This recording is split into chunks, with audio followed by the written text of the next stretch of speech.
चौथी कक्षा की हिंदी पाठशाला। नमस्ते बच्चों, आज हम दान का हिसाब पाठ से कुछ और रोचक जानकारियाँ हासिल करेंगे। सबसे पहला शीर्षक है किसने किससे कहा, हु सेड टू हुम। पहला प्रश्न है यह तो भगवान की मार है, इसमें मेरा कोई हाथ नहीं है।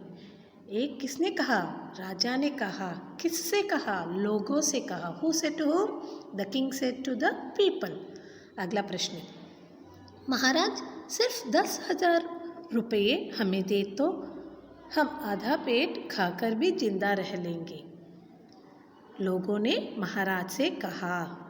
अगला प्रश्न, 10,000 रुपये क्या तुम्हें कम लग रहे हैं, और उतने कष्ट से जीवित रहकर लाभ ही क्या है। ये किसने कहा, राजा ने कहा लोगों से।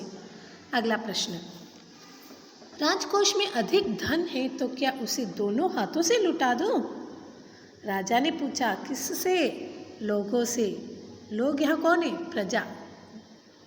लास्ट प्रश्न, दाता कर्ण महाराज बड़ी दूर से आपकी प्रसिद्धि सुनकर आया हूँ। किसने कहा, बूढ़े सन्यासी ने कहा राजा से। अगला शीर्षक है सही या गलत का चिन्ह लगाइए। If the statement is correct you put the tick mark, if the statement is wrong you put the wrong mark. सबसे पहला स्टेटमेंट, एक बार पूर्वी देश में अकाल पड़ गया। हाँ सही है, इसलिए सही निशान लगा लीजिए। अगला वाक्य, राजा अपनी प्रजा पर हजारों खर्च करता था। सही है गलत, गलत, तो उस पर गलत चिन्ह लगा लीजिए।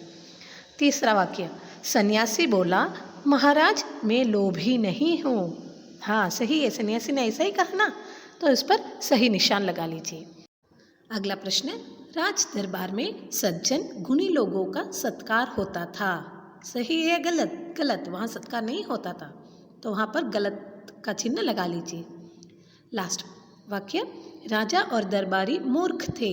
हाँ एकदम सही है, राजा और दरबारी एकदम मूर्ख ही थे, इसलिए सही निशान लगा लीजिए। अगला शीर्षक है प्रश्नोत्तर, राज्य में लोग भूखे क्यों मरने लगे थे। इसका उत्तर है राज्य में लोग भूखे इसलिए मरने लगे क्योंकि वहाँ अकाल पड़ गया था। अगला प्रश्न, लोग राजा के पास क्यों पहुँचे। लोग राजा के पास इसलिए पहुँचे कि उन्हें राजा के राज भंडार से सहायता मिल सके। अगला प्रश्न, बूढ़े सन्यासी ने राजा को क्या कहकर संबोधित किया जिससे राजा प्रसन्न हो गया। इसका उत्तर है बूढ़े सन्यासी ने राजा को दाता कर्ण महाराज कहकर संबोधित किया जिससे राजा प्रसन्न हो गया।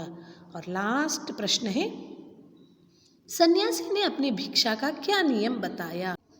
सन्यासी ने अपनी भिक्षा का नियम इस प्रकार बताया, मैं पहले दिन जो लेता हूँ दूसरे दिन उसका दुगुना, फिर तीसरे दिन उसका दुगुना, फिर चौथे दिन तीसरे दिन का दुगुना, इसी तरह से प्रतिदिन दुगुना लेता जाता हूँ।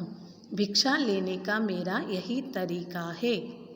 तो बच्चों, आज हमने दान का हिसाब पाठ से काफ़ी सारी रोचक जानकारियाँ हासिल की है। इसके साथ ही आज की यह कक्षा पूरी हुई। धन्यवाद बच्चों।